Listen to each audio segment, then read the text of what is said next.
రాత్రి అంతా వేటాడితే పడలా సార్. ఇప్పుడు అంటున్నాడు లోతుకు నడిపించి ఇప్పుడు వేయండి వల్ల అన్నారు.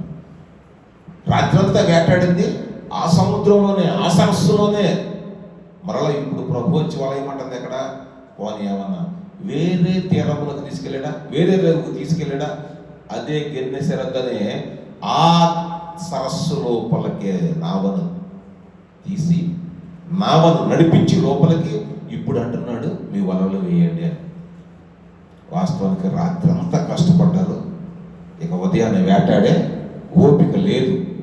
ఉదయాన్నే ఆ సమయంలో పేతురు గారు అంటున్నాడు, అయినను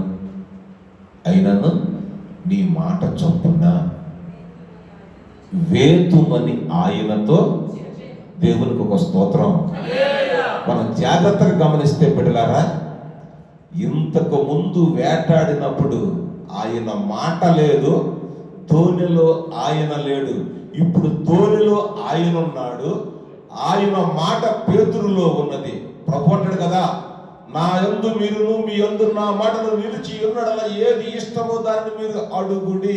ఇప్పుడు ధోనిలో యేసయ్య ఉన్నాడు, యేసయ్య మాట ఉంది, వేయవాలంటే వేసాడు. ఎవరి మాట చెప్పునా? ఈ దినమనే మన ప్రయత్నాలు విఫలమైపోతున్నాయంటే కారణం ఏంటో తెలుసా? ఆ సముద్రంలోనే చేపలు ఉన్నాయి, ఆ సముద్రంలో కష్టపడితే ఫలితం రాలా. ఈ లోకంలో మనం కష్టపడుతున్నాం, ఇదే లోకంలో దేవుని మాట మీద కనుక నువ్వు చేయగలిగితే ఫలితం చూస్తావు. దేవునికి స్తోత్రం. ఇప్పటి వరకు మనం చేసిన ప్రయత్నాల్లో మనతో దేవుడు లేడు, దేవుని మాట లేదు మన దగ్గర. ఇప్పుడు అంటున్నాడు దేవుడు, నీ ధోనిలో నేనున్నా, ఇప్పుడు నీలో నేనున్నా, నా మాట చొప్పున నువ్వు చేయి.